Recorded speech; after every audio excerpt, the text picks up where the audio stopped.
Hello friends, good morning అండి. Welcome back to my channel. ఎలా ఉన్నారండి? అందరూ బాగున్నారా? నేనైతే చాలా బాగున్నాను. ఫస్ట్ టైం కనుక ఎవరైనా మన ఛానల్లోకి వచ్చి వీడియోస్ చూస్తుంటే సబ్స్క్రైబ్ చేసుకోండి. అలాగే పక్కనటువంటి బెల్ బటన్ టచ్ చేయండి. అప్పుడు నేను పెట్టే వీడియోస్ అందరికన్నా ముందు మీ ఫోన్స్కి అయితే వస్తాయన్నమాట. సో ఒక 15 రోజుల నుంచి ఈ జలుబు దగ్గు నన్ను అస్సలు వదలడం లేదనమాట. సో అందుకోసమే వీడియోస్ అనేవి కొద్దిగా పెట్టడం లేదు, గ్యాప్ ఇస్తూ ఉన్నాను. సో ఒక వీడియో షూట్ చేస్తున్నప్పుడు 5 మినిట్స్ వీడియో కూడా నాకు ఒక హాఫ్ మినిట్‌కే దగ్గు రావడం ఇలాంటివి జరుగుతూ ఉంది. అందుకోసమే అలా లేట్ చేస్తూ ఉన్నాను. దయచేసి ఏమైతే అనుకోవద్దు. ఇంక ఈరోజు వీడియో ఏంటంటే, ఒక అబ్బాయికి అమ్మాయి యోనిలో అంటే ఆ ప్రైవేట్ పార్ట్‌లో వాళ్ళకి స్పెర్మ్ వచ్చినప్పుడు రిలీజ్ చేస్తే అబ్బాయికి రిలీజ్ అయిందని ఆ అబ్బాయికి తెలుస్తుంది. సో అమ్మాయికి యోనిలో అబ్బాయి నుంచి వచ్చేటువంటి ఆ స్పెర్మ్ రిలీజ్ అయిందా లేదా అని అమ్మాయికి కూడా తెలుస్తుందా? ఎలా తెలుస్తుంది అనే దాని గురించి ఈరోజు వీడియోలో నేను మీకు క్లియర్ కట్గా ఎక్స్ప్లెయిన్ చేస్తాను. సో ఇక 10 మెంబర్స్ వరకు నాకు కాల్ మీ ఫర్లో ఈ డౌట్ అడిగారండి. బట్ మీ అందరికీ యూజ్ అవుతూ ఉంటుందని చెప్పి నేను వీడియో షూట్ చేశాను.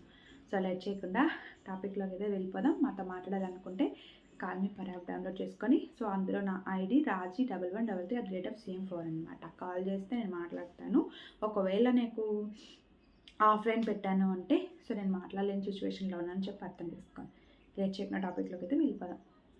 అబ్బాయికి నార్మల్గా అబ్బాయికి రిలీజ్ అవుతుంది కాబట్టి సో రిలీజ్ అయినట్టు అబ్బాయికి తెలిసింది. మరి అమ్మాయికి ఎలా తెలుస్తుంది అంటే, స్పీకర్ చేస్తూ ఉన్నప్పుడు లేదా అమ్మాయి కిందుండి అబ్బాయి పైన ఉన్నప్పుడు ఒక్కొక్కసారి తెలుస్తుంది. బట్ ఆ అబ్బాయి కిందుండి అమ్మాయి పైనుండి అంటే ఆ అమ్మాయిని పైన కూర్చోబెట్టుకొని శృంగారం చేసేటప్పుడు ఆ అమ్మాయికి స్పెర్మ్ వచ్చింది అంటే అబ్బాయి నుంచి స్పెర్మ్ వచ్చిందా లేదా అనే విషయం తెలీదనమాట. సో ఆ టైంలో వాళ్ళు కూడా ఫుల్ మూడ్లో ఉంటారు, వాళ్ళు ఎక్కువ ఎక్సైట్మెంట్తో ఉంటారు కాబట్టి అసలు అబ్బాయికి రిలీజ్ అయిందా లేదా అనే విషయం అసలు అమ్మాయికి తెలియదట.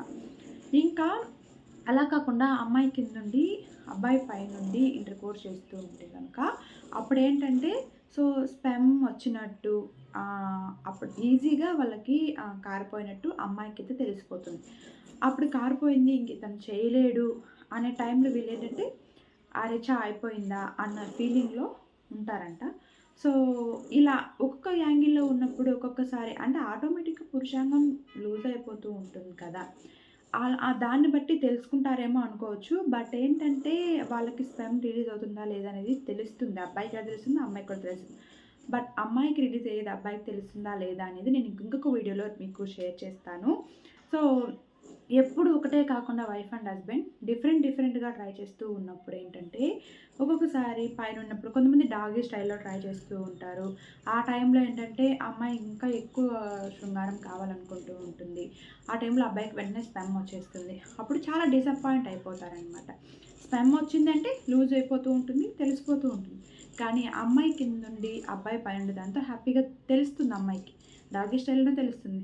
అలా కాకుండా అబ్బాయి కింద నుండి అమ్మాయి పైనుండి ఇంటర్ కోర్స్ చేస్తూ ఉన్న టైంలో స్పెర్మ్ వచ్చినా కూడా అమ్మాయికి తెలియదు, స్పర్శ అనేది ఉండదు. ఎందుకంటే జీ స్పాట్కి డైరెక్ట్గా తగులుతుంది కాబట్టి వాళ్ళకి అక్కడ ఏం జరుగుతుందనేది కూడా తెలియకుండా అంత మైకంలో ఆ శృంగారం అనే హ్యాపీనెస్లో తేలుతూ ఉంటూ ఉంటారంట. ఇది 90% అంటే 100%లో 90% అనేది జరుగుతూ ఉంటుంది అనేది మనకి చాలా వరకు సైంటిఫిక్గా కూడా ప్రూవ్ అయిందనమాట. సో ఫైనల్గా వీడియో ఇది. నచ్చితే తప్పకుండా లైక్ చేయండి, షేర్ చేయండి, కొత్త వాళ్ళకి సబ్స్క్రైబ్ చేసుకోండి. And thank you for watching this video. Take care, bye.